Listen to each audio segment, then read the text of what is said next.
Hello everybody, this is the second video of today that I promised. For those of you that don't know, my name's Amanda.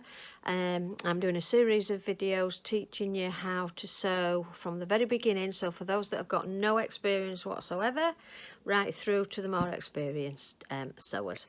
So bear with us and join us on the journey. Please subscribe if you haven't, and for those of you that have, thank you very much. Give us a thumbs up if you like the video. Any comments or any queries that you've got, pop it in the comment box. If there's any demonstrations you'd like to see, also pop that in the comment box and I'll do my best to accommodate. So, keeping this short and simple, we're going to do a buttonhole on our sewing machine, which is the one that I'm doing is an automatic buttonhole. There's a few available on my machine. There's ones with, you know, where they're round at the top like a keyhole, or there's the straight ones, etc. So I'll pick a dead straightforward, straight one to start with and let you have a look what you think. So let's go. First of all, I'll turn you round so you can see the machine. And what I've, in fact, let me just hold the video a second on here so you can see. I've added the buttonhole foot. Fuck it up here a bit.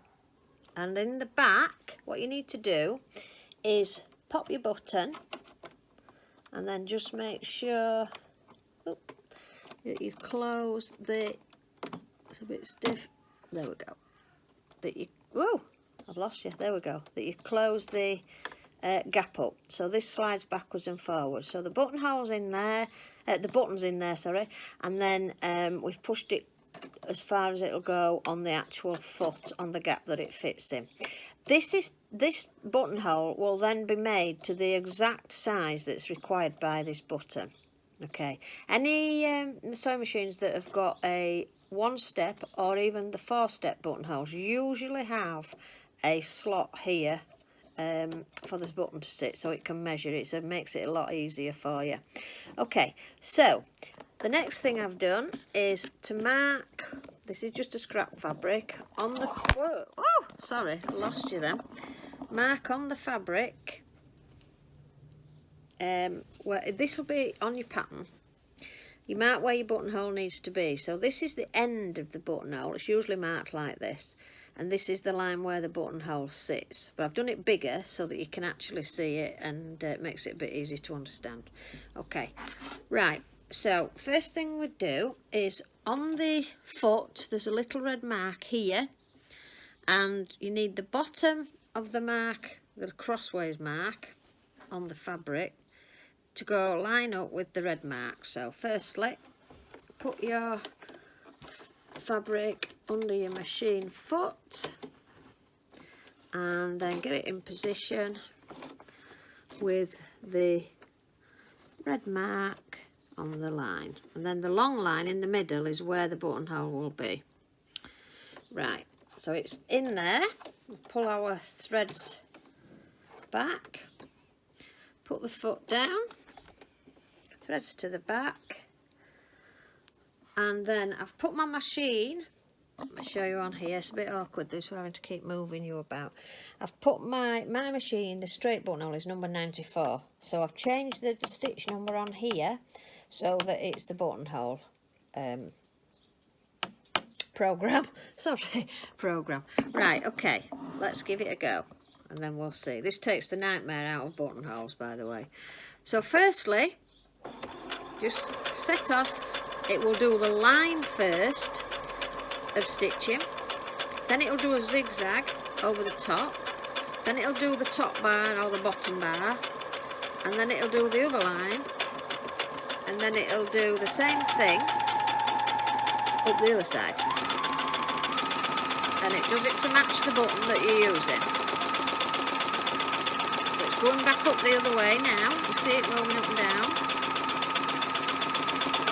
Stitch, stitch.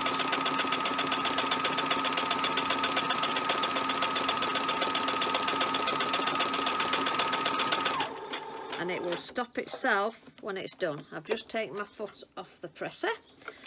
So let me lift it up. It's got a higher lift on this one.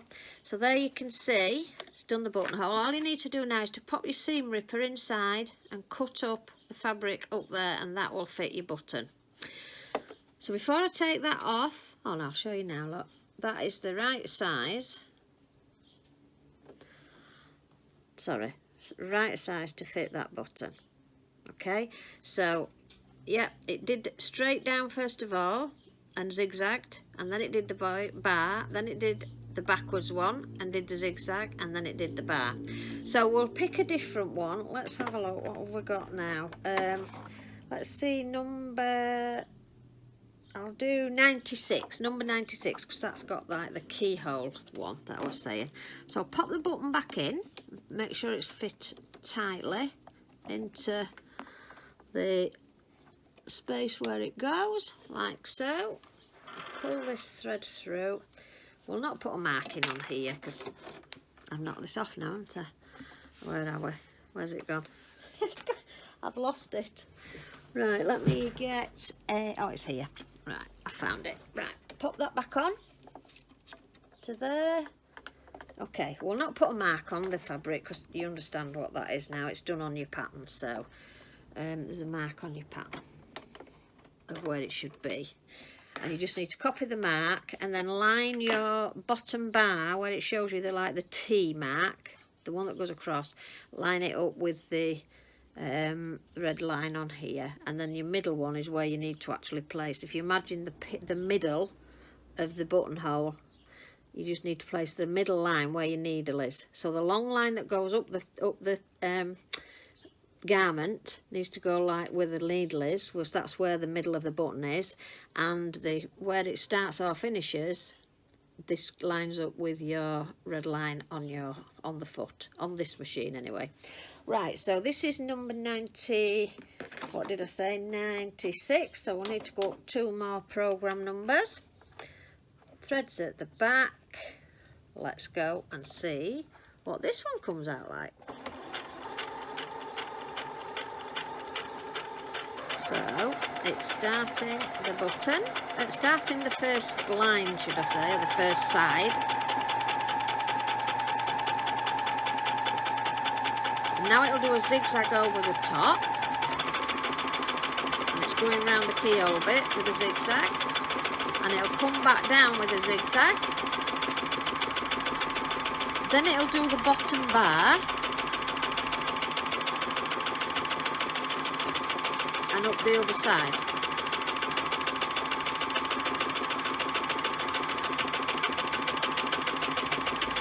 And then it'll fasten itself off.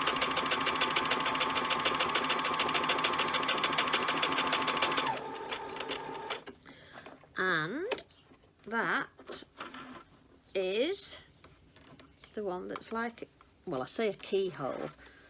You can see it's got the round, and I can turn the machine round, the fabric round. It's got the round top, so it goes like a key, a lock. Okay,